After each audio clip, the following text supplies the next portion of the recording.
Pinoy Kapalaran, Pinoy Kapalaran, oh, Pinoy Kapalaran. May isang karanasang madalas ikwento ng maraming tao, ngunit hindi madaling ipaliwanag. Yung bang bigla na lang mararamdaman na parang may nakatingin sa'yo. Walang tao sa paligid, tahimik ang lugar, walang malinaw na dahilan, pero hindi mawawala ang pakiramdam. Minsan panandalian lang ito, minsan tumatagal at mas nagiging malinaw sa isipan. Sa video na ito, tatalakayin natin ang posibleng paliwanag sa ganitong karanasan, mula sa natural na reaksyon ng utak hanggang sa mga paniniwala tungkol sa hindi nakikitang presensya. Karaniwan, nagsisimula ito sa isang simpleng sitwasyon. Nasa loob ka ng silid, naglalakad sa bahay o tahimik na nakaupo. Tapos biglang may kakaibang pakiramdam na parang may nakamasid. Minsan automatic ang reaksyon, lilingon ka agad, ngunit walang tao. Pagkatapos, babalik ka sa ginagawa mo, pero nandyan pa rin ang pakiramdam na may presensya sa paligid. May mga pagkakataon na mas lumalakas ito kapag tahimik ang paligid, walang ingay, walang galaw, at parang mas naririnig mo ang sariling pag-iisip. Sa ilang karanasan ng mga tao, may kasama itong pisikal na sensasyon. Biglang lamig sa balat kahit hindi malamig ang panahon. Biglang kabog ng dibdib kahit walang dahilan. O pakiramdam na parang may bigat sa paligid mo.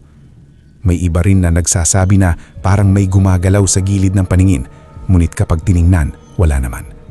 Ang mga detalyeng ito ang nagpapalakas ng misteryo sa karanasang ito.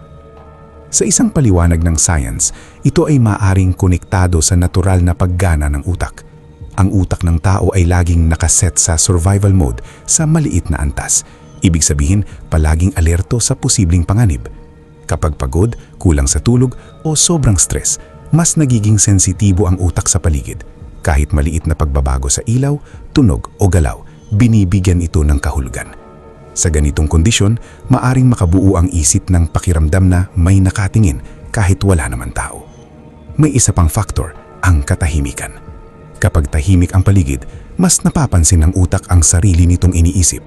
Minsan ang sariling awareness ang nagiging dahilan kung bakit parang may presensya sa paligid. Sa kabilang panig, may mga paniniwala na mas misteryoso ang paliwanag sa ganitong karanasan. Sa ilang kultura at espiritual na paniniwala, ang pakiramdam na may nakatingin sa iyo ay maaring kaugnay ng presensya na hindi nakikita ng mata. Hindi ito palaging inilalarawan bilang pisikal na anyo, kundi bilang enerhiya o presensya sa paligid. May mga nagsasabi na ito ay mas nararamdaman sa tahimik na lugar, lalo na sa gabi kung saan mas manipis ang ingay at mas ramdam ang kapaligiran. Sa ganitong pananaw, ang pakiramdam ay hindi basta imahinasyon lamang, kundi isang uri ng pakikipag-ugnayan sa hindi nakikitang bahagi ng paligid.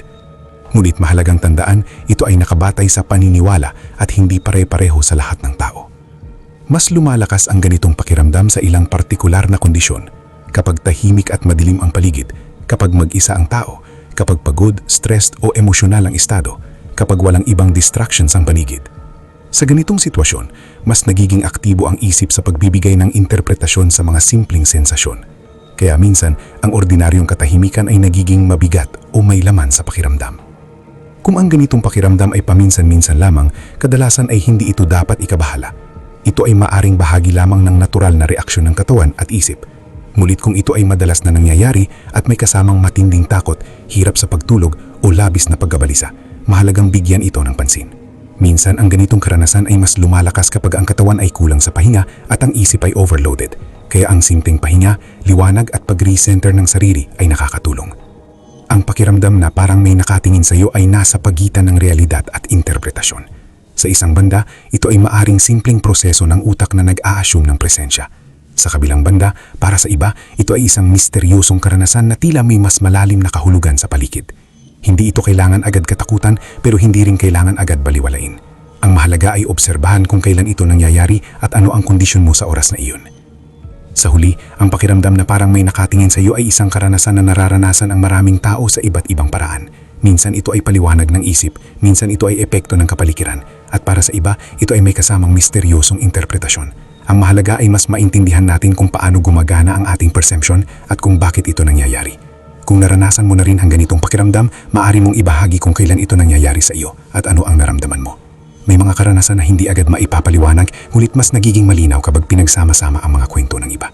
Kung nais mo pa ng mga ganitong video, huwag kalimutang mag-like, mag-subscribe at i-share ang video na ito.